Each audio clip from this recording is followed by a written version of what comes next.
Quel est leur nombre réel? La deuxième question que je me posais, c'est que font-elles sur le front? Est-ce qu'elles sont là pour porter des caisses de munitions ou soigner les blessés, ou bien sont-elles vraiment au combat, font-elles vraiment carrière?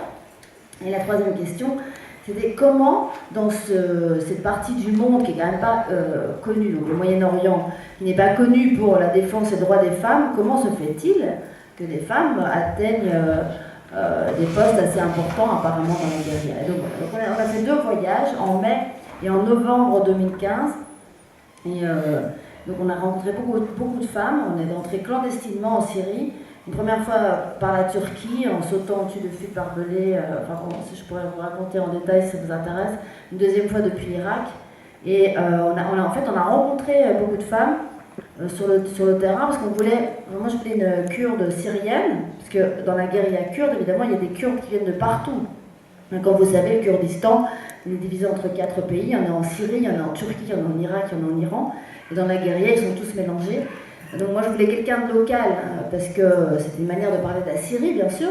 Et je voulais quelqu'un qui soit de Kobané, parce que Kobané avait marqué les esprits. Le siège de Kobané, tout à l'heure on a parlé du siège de Sarajevo.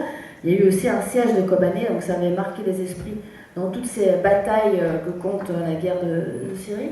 Et aussi parce que je voulais rencontrer la famille et comprendre la réalité sociologique de cet engagement. Et ça passait évidemment par rencontrer la famille, les sœurs, les frères, les parents, les proches. Voilà, donc on a rencontré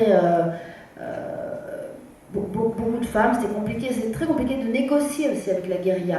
Parce que contrairement à ce qu'on pourrait croire, ils ne sont pas dans la com du tout. D'ailleurs on leur dit, vous devriez faire des efforts parce que là en face, ils sont quand même plus forts que vous. Et donc ils ne sont pas dans la com du tout, ils n'ont pas du tout envie de faire des films. Ils sont très accueillants, très chaleureux, etc. Mais c'était compliqué de leur dire, vous savez, si vous ne nous laissez pas filmer, si on ne peut pas filmer...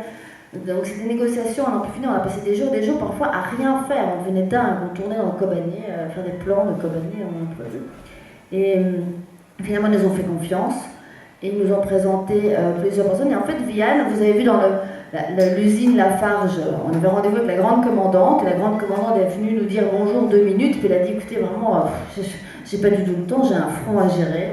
On a très bien compris, parce qu'on n'avait pas du tout envie qu'il y ait plus de victimes ou le front soit mis en difficulté à cause de notre film.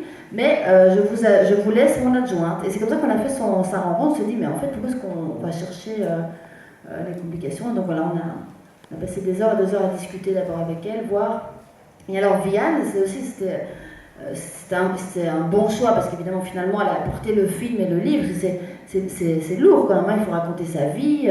Elle n'avait jamais raconté tout ce qu'elle nous a raconté, tout ce que vous avez vu dans le film, mais il y en a encore beaucoup plus dans le livre.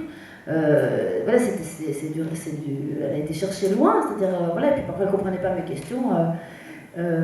Et donc, finalement, elle a joué le jeu, parce qu'on lui a donné l'ordre, hein, pas par plaisir, parce qu'il y a des jours, elle me disait, non mais Pascal, j'en peux plus. Demain, je ne veux pas vous voir, je veux aller sur le front, parce qu'elle revenait de l'hôpital, elle sortait de convalescence, donc elle, c'est une lionne, quoi. La seule chose qui compte dans sa vie, c'est faire la guerre.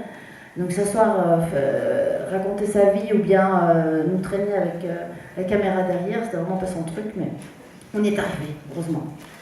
Voilà.